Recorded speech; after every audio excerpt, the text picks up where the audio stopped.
bienvenue sur une nouvelle vidéo des lectures de Pipin. J'espère que vous allez bien. Et j'espère également que la lumière n'est pas trop mauvaise, parce que dehors il fait un temps d'automne en fait, il pleut, donc la lumière artificielle est de retour, mais ça ne m'empêchera pas de vous parler d'un nouveau du papier à l'écran, avec cette fois-ci l'adaptation d'une série manga en série télévisée avec Les Gouttes de Dieu. Alors, Les Gouttes de Dieu, c'est une série manga que j'adore, par-dessus tout, que j'ai découvert, oui, il y a bien longtemps maintenant déjà, grâce à mon frère qui est un mordu de cette série, et par curiosité, j'avoue lui avoir piqué les tomes, et n'avoir jamais décroché en fait, parce que j'ai trouvé que c'était absolument génial. D'ailleurs, vous pouvez voir derrière moi, j'ai même un hors-série qui est là pour agrémenter un petit peu le décor. Alors, commençons par la version manga avec Qu'est-ce que les Gouttes de Dieu ? Alors vous avez peut-être déjà un petit peu pu voir au niveau de certaines de mes vidéos où je vous en parlais, et également peut-être avec le trailer que j'ai mis en début de cette vidéo. Mais donc le manga, il est de Tadashi Agi et de Shu Okimoto. Et il va parler de vin. Ça c'est quelque chose que j'adore, je suis passionnée par le monde de l'œnologie. Alors autant vous dire que ce manga, il me passionne. On va se retrouver avec Kanzaki. Kanzaki qui, lui, ne connaît pas du tout le monde du vin, lui au contraire, il est plutôt dans le monde de la birologie. Sauf que son père, c'est un éminent épicurien et qui est très reconnu dans le monde du vin. Et malheureusement, ce dernier vient de décéder, et donc Kanzaki est donc convoqué par le notaire pour pouvoir ouvrir le testament. Sauf que quand il arrive sur place, il se retrouve face à un certain Issei Tomine, et ils vont apprendre qu'ils sont demi-frères tous les deux. Alors, ils tombent des nues parce qu'aucun des deux ne le savait, surtout Kanzaki qui n'avait quasiment que des rapports assez peu cordiaux finalement avec son père. Donc là, il tombe des nues de trouver un demi-frère caché comme ça au niveau du testament, et il va devoir surpasser son frère parce que leur père, en mourant, leur a laissé un défi de taille. Car oui, ils pourront accéder au testament et ils pourront récupérer l'héritage final, mais seulement après avoir passé plusieurs épreuves. Ils vont devoir trouver les gouttes de Dieu. Les gouttes de Dieu, ce serait le vin ultime, la consécration même de tout ce que leur père aura bu, aura découvert, aura voyagé durant sa vie. Et avant de trouver ces fameux gouttes de Dieu, ils vont devoir avant trouver 12 apôtres, 12 vins qui ont marqué la vie de leur père et qui vont devoir découvrir au fur et à mesure de leur aventure, parce que ces fameux apôtres et gouttes de Dieu, ce sont des vins qui vont leur être cachés. Ils vont devoir deviner ce que c'est par des énigmes, par des images, par des sons, par des odeurs. Et c'est à être à eux, en fonction de tous ces indices, d'aller découvrir à quel grand cru cela correspond. Et on va se retrouver autour d'une série qui a presque 50 tomes, si je ne me trompe pas, où ils vont chercher ces fameuses gouttes de Dieu, ainsi que leurs apôtres. Et ça, j'adore cette série, comme je vous disais. Elle est vraiment à la fois, j'ai envie de dire, ludique, elle est intéressante, elle est belle parce que le design graphique est vraiment chouette. Elle combine humour, elle combine côté un petit peu culturel de plusieurs pays, parce qu'on ne va pas se cantonner sur des vins ou français ou japonais, il va y avoir des vins du monde entier, il va y avoir différents cépages, il va y avoir différentes cultures, différentes récoltes, différents dosages, différentes histoires liées à tous ces vins que je trouve absolument passionnants. Donc ça nous apprend plein de choses autour de la culture de l'œnologie, et en même temps ça nous fait voyager, ça nous fait découvrir une nouvelle culture, découvrir de nouvelles choses que je trouve absolument passionnant. Et celui qui est derrière moi, qui est plutôt considéré comme un hors-série, parce il reprend certaines choses du manga, avec certaines planches et ses explications, mais il va être vraiment concentré sur qu'est-ce qu'est le vin. Apprendre à les différencier, savoir quels sont les divers cépages, comment ils sont récoltés, dans quel pays, à quelle période, pourquoi, avec également des focus sur divers cépages, sur divers vins, sur diverses anecdotes. Moi je trouve ça absolument à chaque fois passionnant et super intéressant de pouvoir découvrir ce grand monde qui est celui de l'œnologie. Hop, je vais le remettre dans le décor quand même. Voilà, maintenant qu'il a récupéré sa place, je vous disais donc, ça c'est un hors-série. La série complète compte entre 40 et 50 tomes pour, on va dire, la série principale, parce qu'après il y a la suite de la série Les Gouttes de Dieu qui s'appelle Les Gouttes de Dieu, mariage, mais plus vin. Et je vous avouerai que celle-ci, je ne l'ai pas encore lue, mais que ça me démange fortement parce que j'aimerais énormément la découvrir. Ils étaient tous à ma médiathèque, sauf ceux-là. Enfer et damnation. Mais là n'est pas la question de cette vidéo. Moi je trouve donc que cette série est incroyable. Elle est belle, elle véhicule d'autres messages en plus de l'œnologie qui vont être transmis par le biais de l'humour, par le biais de l'histoire, à travers les personnages, à travers leurs mœurs, leurs ressentis, leurs états d'âme, à travers justement ces deux frères que tout oppose. Moi je trouve ça vraiment passionnant. Il va y avoir de l'humour, il va y avoir des coups bas, il va y avoir une interaction aussi culinairement parlant, justement pour pouvoir associer l'aimé au vin. Et je trouve ça terriblement passionnant. Et quand j'ai vu que justement il y avait une adaptation française qui allait arriver, qui allait sortir à la télé française et qui reprenait Les Gouttes de Dieu, autant vous dire que j'ai sauté de joie. C'est France 2 en plus qui allait le diffuser, parce que je crois que ça a été également mis sur Apple TV, et je n'ai pas Apple TV, donc j'étais fortement triste. Quand j'ai vu que ça allait arriver sur France 2, là, c'était super chouette. Comme vous l'avez pu voir au niveau du trailer en début de vidéo, on va avoir deux personnages principaux qui vont être Camille Léger, qui est interprétée par Fleur Greffier, et Issei Tomine, qui lui est interprété par Tomohisa Yamashita. Et vous allez vous dire, il y a un problème, il est au Kanzaki. Voilà le point noir numéro 1 de la série. Et c'est pas le dernier. Autant vous dire tout de suite que j'ai été fortement déçue par cette adaptation. Parce que c'est pas une adaptation, au final, c'est une inspiration. Rien que dans le résumé, que vous avez donc pu voir presque au niveau du trailer, et avec la présentation que je viens de vous faire des deux personnages principaux, il y a un souci. Parce qu'en fait, on va suivre donc Camille Léger, fille du grand Alexandre Léger, qui a lui-même donc inventé le guide Léger, qui est un grand guide un petit peu comme Michelin du vin en fait.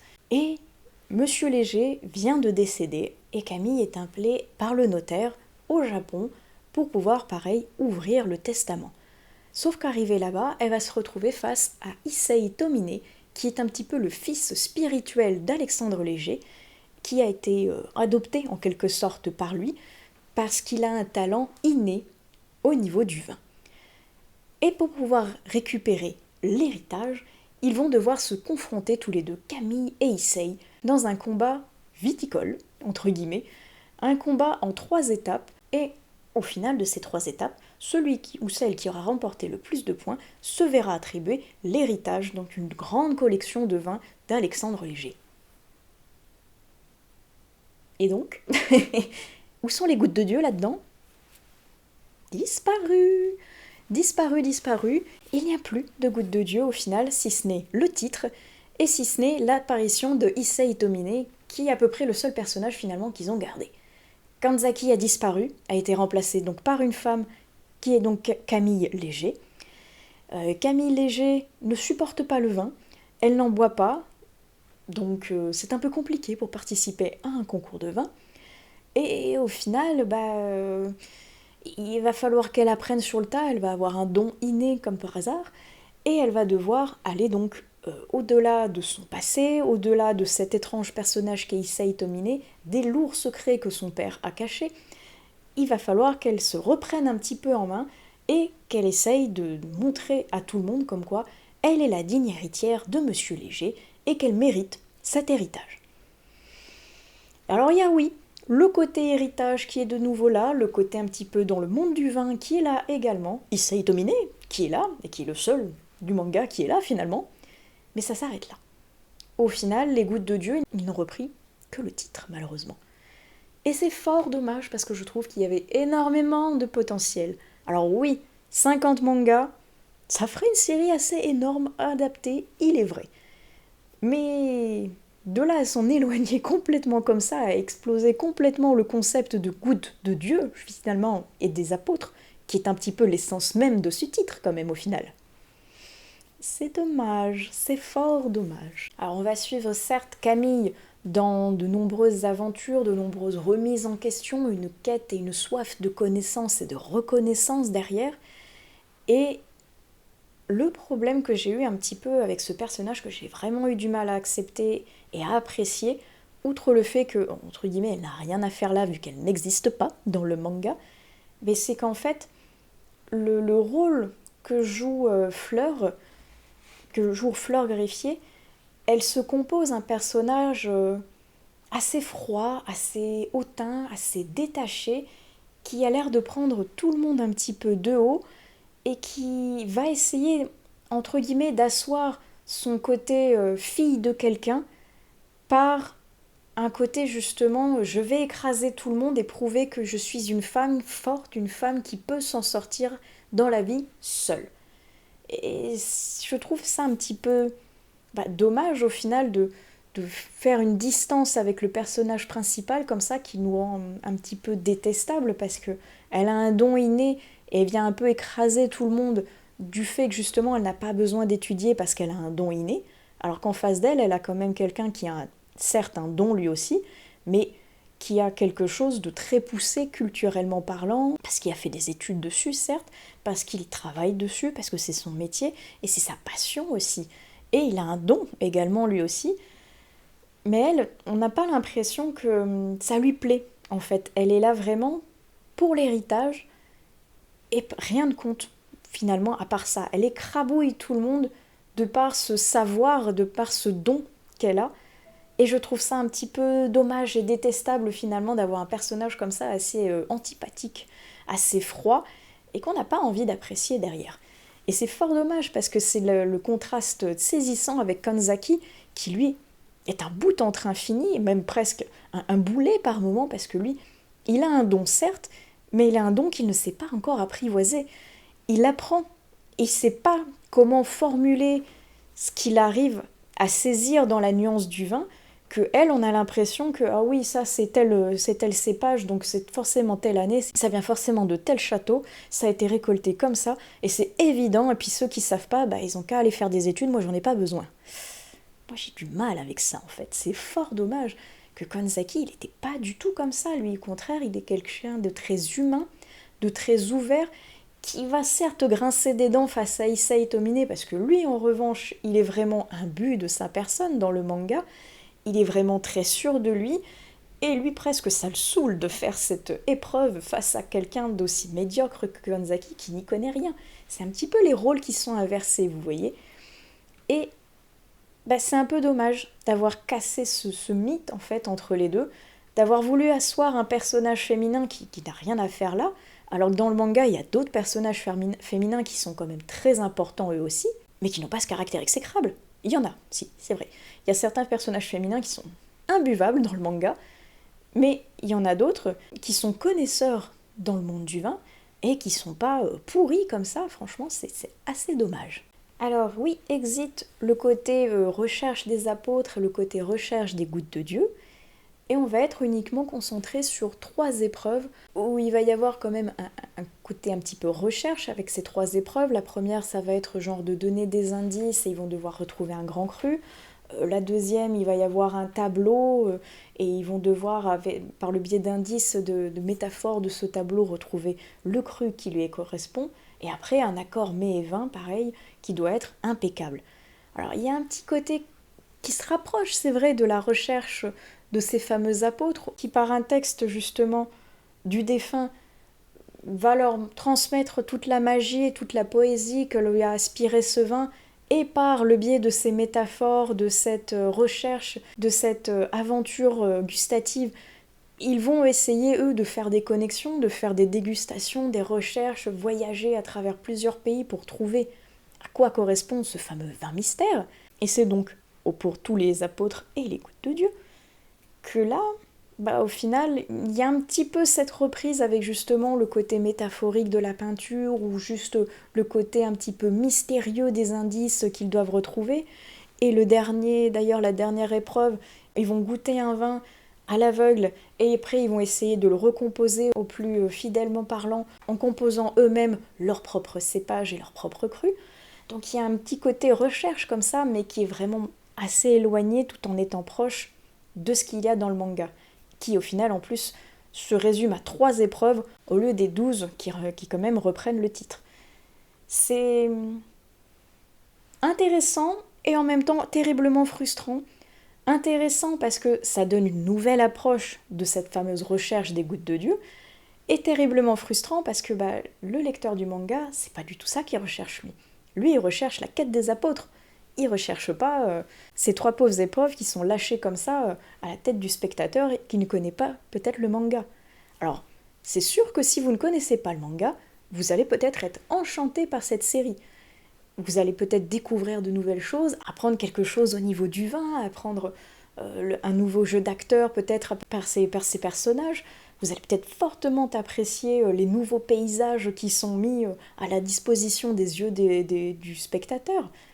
Mais quand on a lu le manga, c'est une sacrée désillusion, je trouve. Alors il y a des côtés intéressants derrière, il y a des messages pareils qui essayent d'être la quête de soi, la quête fraternelle, la découverte du passé, surmonter ce passé qui est parfois lourd pour certains personnages, aller au-delà de la condition de femme pour Camille et faire ses preuves dans un monde très masculin, très compliqué, où il va falloir justement prouver que c'est pas juste un nom, qu'elle est une personne à part entière avec un don et avec un talent. C'est intéressant, mais c'est pas ce que le lecteur du manga recherche, je trouve. Alors je comprends que c'est une mini-série qui est en 8 épisodes, et qui est donc 8 épisodes, ça ne peut pas concentrer 50 mangas. On est totalement d'accord là-dessus. Mais la manière dont justement ça a été adapté, ou plutôt même moi je dirais même inspiré, parce que je peux pas parler d'une adaptation quand il n'y a que le titre et un personnage qui correspondent entre les deux. C'est un peu léger, on va dire. Donc cette inspiration, elle a des bons côtés, et elle a été tournée un petit peu beaucoup à la française, j'ai envie de dire, point de vue qu'il y a beaucoup de passages qui sont étirés, de passages assez lents, qui n'ont pas de bande sonore. Il y a juste un focus de la caméra sur les personnages, sans fond sonore, sans bruitage, sans bande son, rien.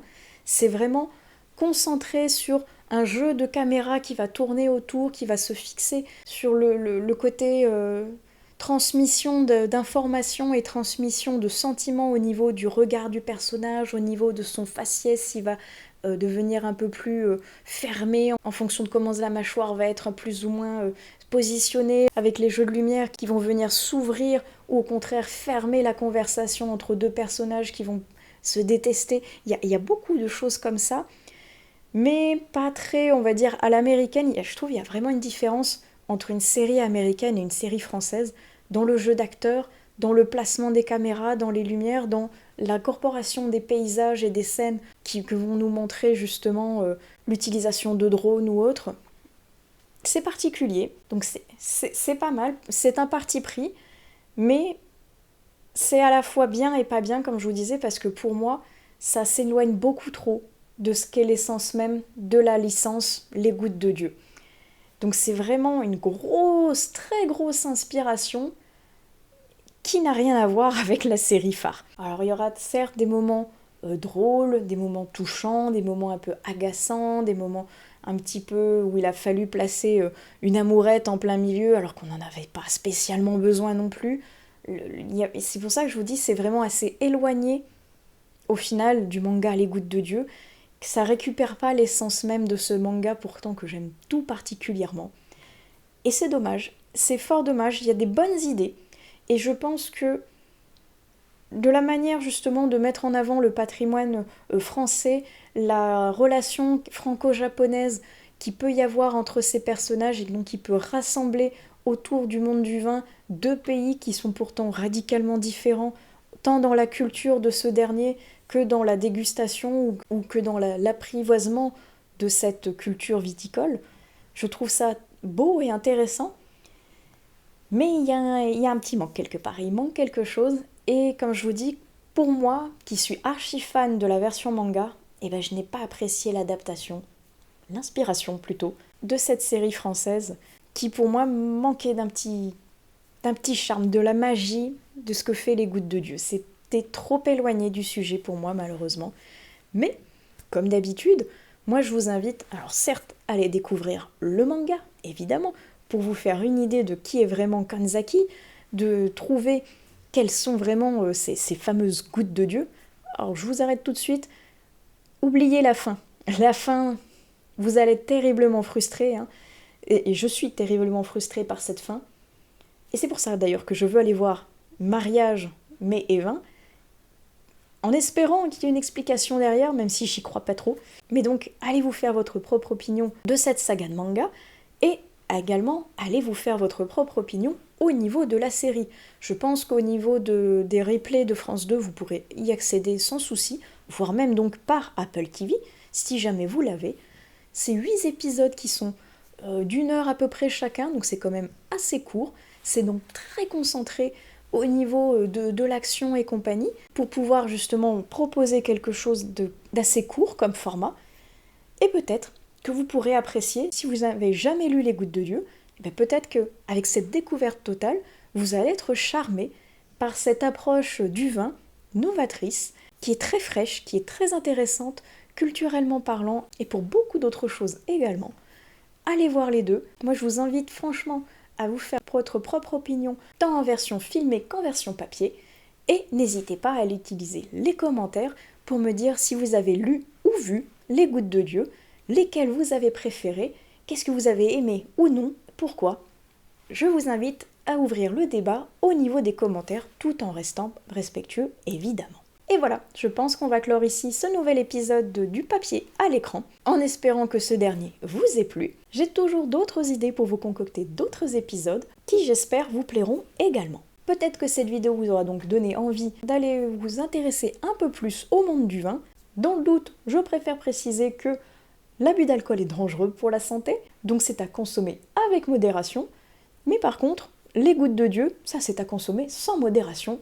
Ils sont excellents, vous pouvez aller tous les dévorer. Bref, je m'arrête ici. J'espère que cette vidéo donc vous aura plu. Je vous souhaite d'excellentes prochaines lectures, une bonne dégustation à vous si vous décidez de craquer pour un grand cru avec cette vidéo. Et je vous dis donc à plus tard sur une nouvelle vidéo des lectures de Pipin. Allez, ciao!